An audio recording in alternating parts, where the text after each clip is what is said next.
जादूगरनी का तोता। पहाड़ के ऊपर एक मकान बना हुआ था। उसमें चित्रकला नाम की एक जादूगरनी रहती थी। वह काला जादू जानती थी। पहाड़ के नीचे तलहटी में एक गांव बसा हुआ था, जिस पर जादूगरनी ने अपने जादू से कब्जा किया हुआ था। गांव के लोग जादूगरनी से बहुत डरते थे। उन्हें पता था कि अगर जादूगरनी को गुस्सा आ गया तो अपने जादू से पूरे गांव को खत्म कर सकती है। इसलिए गांव वाले जादूगरनी को खुश करने के लिए उसकी हर बात मानते थे। गांव वाले जितना भी कमाते थे, उसका एक बड़ा हिस्सा जादूगरनी को देना पड़ता था। कई सदियों से यही परंपरा चली आ रही थी। गांव के लोग जवान से बूढ़े होकर मर जाते थे, लेकिन जादूगरनी हमेशा जवान और खूबसूरत बनी रहती थी। इसका राज कोई नहीं जानता था। इसी गांव के एक घर में राकेश नाम का एक बच्चा रहता था। उसके पिता खेत में काम करते करते चल बसे। पिता के मरने के बाद राकेश ने खेती का काम संभाल लिया, लेकिन जितना भी अनाज वह मेहनत करके उगाता था, उसका एक बड़ा हिस्सा जादूगरनी को देना पड़ता था। एक दिन राकेश ने अपनी माँ से कहा, माँ, ऐसे तो हम कभी चैन से रह नहीं पाएंगे। इस जादूगरनी के कारण मेरे पिता की मृत्यु हो गई और अब मैं भी इसकी गुलामी कर रहा हूँ।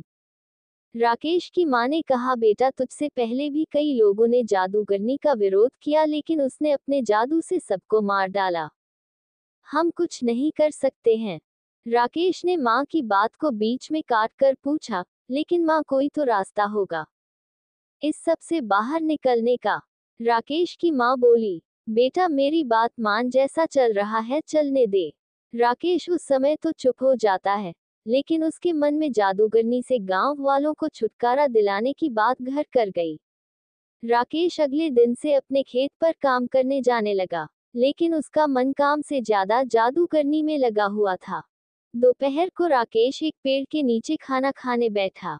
वहीं उसके बराबर के खेत के दीनानंद चाचा भी खाना खा रहे थे। दीनानंद चाचा से राकेश ने अपने मन की बात कही। राकेश की बात सुनकर उन्होंने कहा, बेटा, बात तो तेरी ठीक है, लेकिन काम बहुत कठिन है, इसमें तेरी जान भी जा सकती है।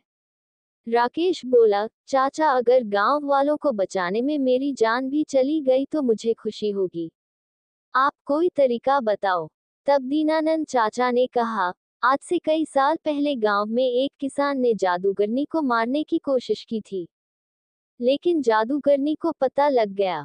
फिर जादूगरनी ने उससे बदला लेने के लिए उसका सब कुछ छीन लिया और वह उसे मारने की तैयारी कर रही थी, लेकिन वह पहले ही गांव छोड़कर भाग गया। तुम उससे मिलो, उसका नाम गोपाल है। वह पास ही के एक गांव में रहता है, लेकिन वह किसी से मिलता नहीं है। राकेश बोला, लेकिन क्यों चाचा? दीनानंद जी ने कहा, बेटा, उसे डर है कि कहीं जादूगरनी ने उसे मारने के लिए न भेजा हो। राकेश ने सारी बात समझ ली। अगले दिन वह दूसरे गांव चल दिया। वहां वह गोपाल के घर पहुंचा। बहुत विश्वास दिलाने के बाद गोपाल ने राकेश से बात की। गोपाल ने कहा, मैंने एक बार रात को जादूगरनी के महल में जाकर उसका गला दबाया, जिससे वह सोते सोते मर जाए। लेकिन वह मरी नहीं, क्योंकि उसने अपने प्राण एक तोते में रख रखे हैं। राकेश को बहुत आश्चर्य हुआ। उसने पूछा, लेकिन ऐसा क्यों चाचा? गोपाल ने आगे बताना शुरू किया, बात यह है कि जादूगरनी हमेशा जवान और खूबसूरत बने रहना चाहती है, लेकिन उसका जादू अपने ऊपर नहीं चलता। इसलिए उसने उस तोते को पाल रखा है, उसे जादू से जवान बना रखा है। उसके अंदर जादूगरनी के प्राण हैं, इसलिए वह भी जवान बनी रहती है। अगर कोई उस तोते को मार दे तो सब ठीक हो जाएगा। राकेश गोपाल से विदा लेकर अपने गांव वापस आ जाता है। रात होते ही वह चुपचाप जादूगरनी के महल में पहुंच जाता है। वहां देखता है कि जादूगरनी सो रही है और उसके पास ही मेज पर एक पिंजरा था, जिसमें वह तोता था। राकेश तोते को हरी मिर्च खाने को देता है। तोता बहुत खुश हो जाता है। फिर राकेश उससे कहता है, तुम कब तक इस पिंजरे में रहोगे? तुम चाहो तो मैं तुम्हें आजाद कर सकता हूँ। तोता बोला, मुझे कोई भी इस कैद से बाहर नहीं निकाल सकता। राकेश बोला, कोई तो रास्ता होगा। तोते ने कहा, अगर कोई मुझे मार दे तो मैं आजाद हो सकता हूँ। मैं मर गया तो जादूगरनी की जान चली जाएगी। उसकी जान जाते ही मैं दोबारा जिंदा हो जाऊंगा क्योंकि मेरे अंदर दो जान है। राकेश ने पूछा, लेकिन तुम्हें कैसे मारा जाए जिससे तुम्हें तकलीफ न हो?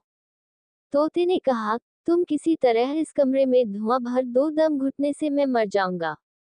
राकेश सारी बात सुनकर वापस आ जाता है। अगली रात वह जाकर देखता है जादूगरनी सो रही है। वह अपने साथ कुछ लकड़ियां लाता है। उन्हें जलाकर खिड़की से अंदर फेंक देता है। फिर खिड़की बंद कर देता है। धुएं से जादूगरनी उठ जाती है। वह पिंजरे को लेकर बाहर की ओर भागती है, लेकिन राकेश बाहर से दरवाजा बंद कर देता है। कुछ ही देर में तोता मर जाता है।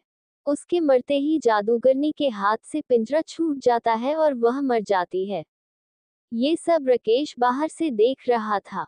जादूगरनी के मरते ही वह खिड़की खोलकर अंदर जाता है और पिंजरे को बाहर ले आता है। कुछ ही देर में तोता जिंदा हो जाता है। इस तरह राकेश की हिम्मत और सूझबूझ से गांव वालों को जादूगरनी से छुट्टी मिल जाती है।